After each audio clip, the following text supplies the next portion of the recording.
Shalom, selamat pagi Bapak Ibu, saudara-saudara yang dikasihi Tuhan Yesus Kristus.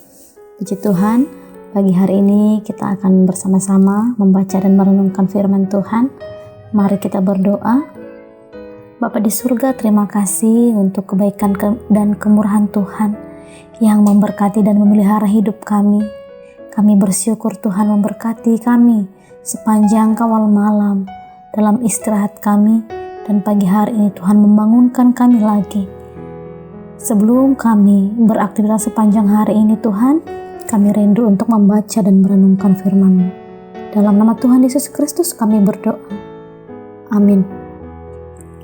Bapak Ibu Saudaraku yang dikasihi Tuhan, firman Tuhan bagi kita pagi hari ini dari 2 Raja-Raja 20 ayat 1-11 dengan tema berdoa dan meratap. Saya akan membacakan ayat 1 sampai ayat 3 saja. Demikian firman Tuhan. Pada hari itu Hizkia jatuh sakit dan hampir mati. Lalu datanglah Nabi Yesaya bin Amos dan berkata kepadanya, "Beginilah firman Tuhan, sampaikanlah pesan terakhir kepada keluargamu, sebab engkau akan mati, tidak akan sembuh lagi." Lalu Hizkia memalingkan mukanya ke arah dinding dan ia berdoa kepada Tuhan. "Ah Tuhan, ingatlah kiranya bahwa aku telah hidup di hadapan-Mu dengan setia dan dengan tulus hati, dan bahwa aku telah melakukan apa yang baik di mata-Mu." Kemudian menangislah Hizkia dengan sangat. Bapak Ibu Saudara yang dikasihi Tuhan, doa adalah ibarat jembatan yang menghubungkan antara permohonan atau harapan kita dengan pemenuhan atau jawaban Tuhan. Doa menghadirkan kuasa Tuhan yang tak terbatas atas diri manusia yang terbatas. Kekuatan doa sanggup menembus kemustahilan.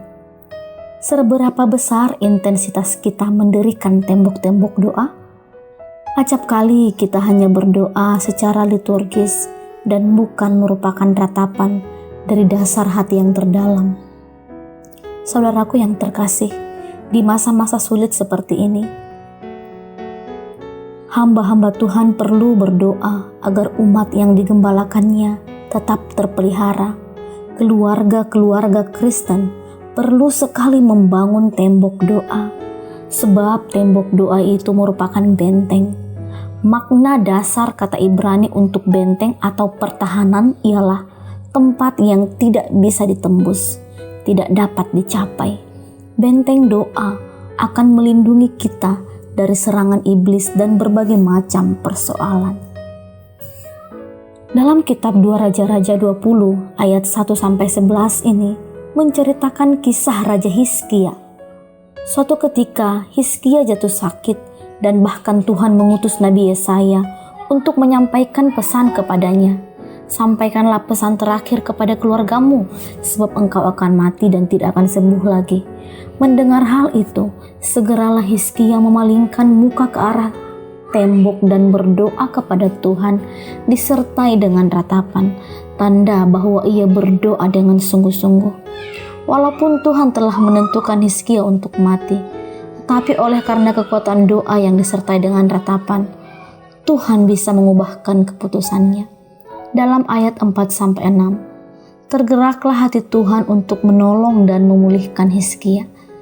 Tetapi Yesaya belum lagi keluar dari pelataran tengah.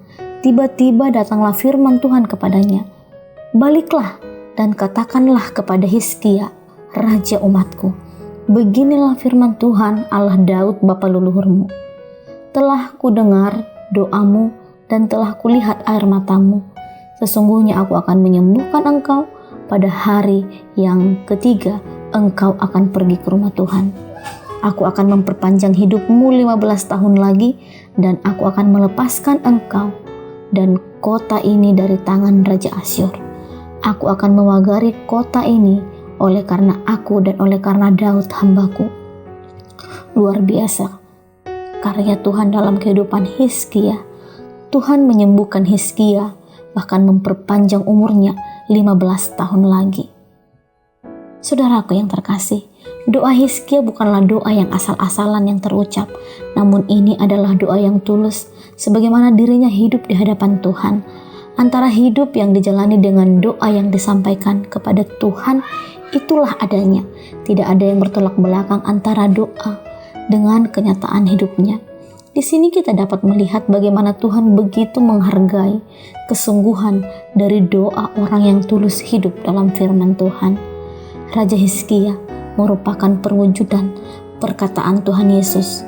Jikalau kamu tinggal di dalam aku dan firmanku tinggal di dalam kamu, mintalah apa saja yang kamu kehendaki dan kamu akan menerimanya.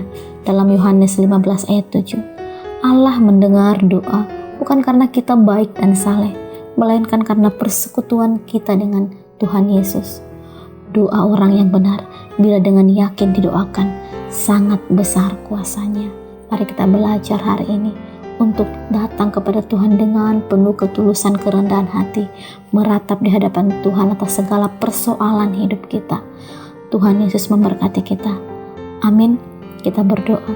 Bapa di surga, terima kasih Tuhan untuk firman Tuhan pagi hari ini yang mengajarkan kami bahwa Tuhan mendengar setiap doa orang yang percaya kepadamu. Ajar kami Tuhan untuk tetap setia kepada Tuhan, menyerahkan seluruh hidup pergumulan kami kepadamu. Terima kasih Tuhan, dalam nama Yesus kami berdoa. Amin. Selamat pagi, selamat beraktivitas. Tuhan Yesus Kristus memberkati kita.